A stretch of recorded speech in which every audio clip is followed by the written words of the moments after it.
Day vloggers, how you doing? I just finished up a 24-hour stealth camp at Circle K here in Bradford, and can't wait to put this video together. I think I have possibly one or two other videos that I could put together before this one, so you guys are getting a real heads up for this video. So just to show you, I'm videotaping you right there.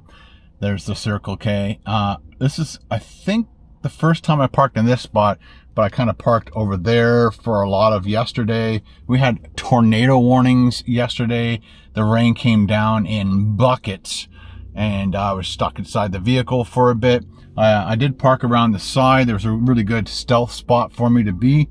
Wasn't in anybody's way, and yeah, all the food was pretty good. I was saying in the on the other channel, like, you'll find out what I said in the other video, but you know, I'm always hoping that no matter where I go, no matter what foods I'm eating, I'm always hoping and praying that it's all perfect food, it's all really good food, because I want the video to be always super positive for you guys and for me. I hate when things go wrong, and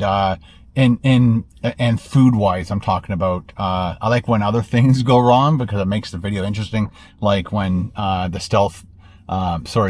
Sprinter van broke down and we had to get it towed, you know what I mean? Like, things like that are kind of make the video a little more interesting and spontaneous and things like that. But when it comes down to the food, like, I always want the food to be at least, you know, not old or stale or whatever. And there was a couple things that I had here that possibly, I got a bunch of mosquito bites from the cottage on my legs, and they're so itchy. So either the food was old and stale, or the food was frozen. And I'm sure you may have dealt with this before. When you thaw it in the microwave, it gets that hard, especially breads and things, they get kind of hard on one side or a part of it or all of it. And, but there were things like, I did a croissant. I think both of the croissant sandwiches I had were perfectly fresh all the way around. So I'm not sure if it's because of the pastry of a croissant. It doesn't like getting hard. I don't know. But the, English muffin, you know, one side was soft, the other side was kind of like cardboard. I had like another, I'm not going to tell you all the items I ate, but I had another kind of wrap type thing. And again, it was good to a certain point, and then at the bottom, it was like cardboard. And I feel bad when I talk about that kind of stuff to you guys, because to me, it makes, you know, the store look bad. I always hope that the store, you know, people that do the PR and all that stuff, or, you know, watch the videos, or somebody lets them know that this happened. Again, I'm not trying to make places look bad. I never ever want to make any of these places look bad. I like to think that when I have an issue like that they try and resolve those situations. I'm not sure how they could figure that out, but you know, Buc-ee's, I don't think I've had anything bad at Buc-ee's, because it's made like right there on the spot. It's happening as we're going. They definitely do have stuff in bins and stuff that you can take and throw it in the microwave and whatever, I think. And but I remember being there and watching this woman walk around with a clipboard and like looking at all the time stamps on this food. And then when there's food that's been sitting there for a certain amount of time, you see them taking it off. It sucks that that I'm not sure what they do with it. It would be so nice if it's starting to like expire or whatever, and instead of throwing the garbage, take it to a homeless shelter. I'm sure the food's still good. It just might be a little bit, you know, a little bit stale, or again, maybe take it off just before it gets stale and give it to a homeless shelter or whatever. And again, I'm not a PR person. I'm not a person who runs these companies, and I can only give people my advice on these things. But let's start driving home. Again, it's funny, for the next week, I guess, or less than a week. So today's Wednesday, so Monday is the last day that they're promoting their car wash here. It's not a touchless one, so it's got the spinning things, but the whole unit goes back and forth around your vehicle, and your vehicle doesn't go on. You know how some ones hook your car and they pull you through? This one, you literally drive in on a concrete pad, and it tells you when to stop. It's got guides so you don't drive too far left or too far right. The one across the street has like a conveyor belt, so you drive onto the conveyor belt, and then it moves, and your wheels don't move. It just sits there and gets pulled through. The old ones where it used to have like that huge chain on the one side where you grab one wheel and pull you through. This one, you drive it on the concrete pad. It tells you when to stop. It honks at you. And then the machine goes back and forth and washes your car, and it's all done. So we did that with Rusty. So I thought that was kind of fun to add to the video. But like yesterday, I knew a storm was coming, so I didn't want to wash my car. And other people were washing their car like just before the storm. It's like, well, it's going to rain, and it's going to kick up stuff on the road, and your car's going to get dirty. I guess for $5, I didn't care. So yeah, they have a promotion on until Monday for $5 to do that. I'm not sure if any of their food had promotions on it because they're brand new. The other thing I forgot to talk about is the location.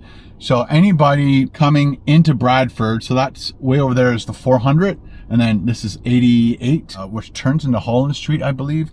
And so as you're coming up to 10th line, you pass 10th line, you can turn into here, no problem.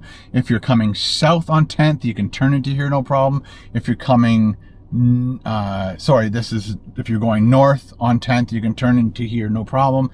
If you're coming south, you have to go through the lights and then make a U-turn to get into here. If you're coming from Bradford, you have to go through the lights, make a left turn, come down, you had to make a U-turn to get into here. So anybody coming out of Bradford have a little bit more of a difficult time to get into this location. So they'll probably choose the petrol can across the street because they can just nail that, no problem. But again, people coming into Bradford can't get into the petrol can very easily. So I guess Circle K and Esso kind of monopolized this corner for, again, people coming into Bradford, going south and going going south and going north.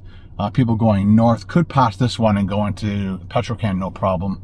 But people coming south, I think they have like a barrier along there. They don't want people cutting across to get into there. So I guess it's to stop like kind of like traffic jams or whatever. So Rusty's been working really well recently, so I'm pretty happy about that. We are going to go north on, I'm all turned around. Oh, the other problem is their ice cream machine wasn't working, and they had these really cool, there's a thing called the Frosters, add soft serve to your like favorite pop and stuff. There it is. Just wanted to show you. And I like that blue cone with the soft serve ice cream with the blue on it. That looks freaking awesome. But the machine's down. So I was really looking forward to doing that as a snack and pouring my own soft serve. But it was down, or has never been working since they started. Again, it's only been open for about 3 weeks. So again, it is nice to do one of these stealth camps at a brand new facility. The washrooms were perfect. Everything else is brand new and works fine. That guy just made a left turn in front of me and cut off the truck that was trying to turn, and a pedestrian is crossing the road. These things come in handy. They are the sleeves for hot coffees. And so I've got like 20 of them in my door here, and I put them around the camera to stop the sun from glaring off it like it is now, and to stop the sun from hitting it and heating up my camera faster than it should. So they've come in handy over time. I did grab another coffee before I left, thinking I don't want to get home and start making coffee, and just grab another one.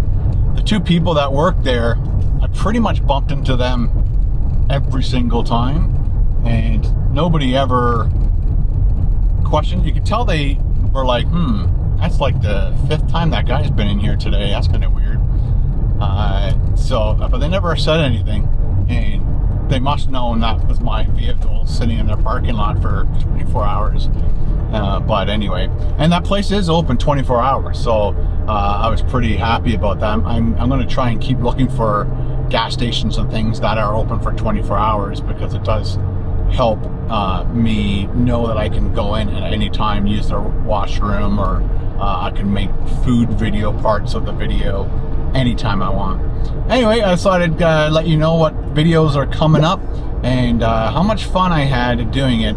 Last night I watched Bill and Ted's Excellent Adventure, and a few of you who know Bill and Ted's Excellent Adventure know why I chose that movie at Circle K, because there's something afoot.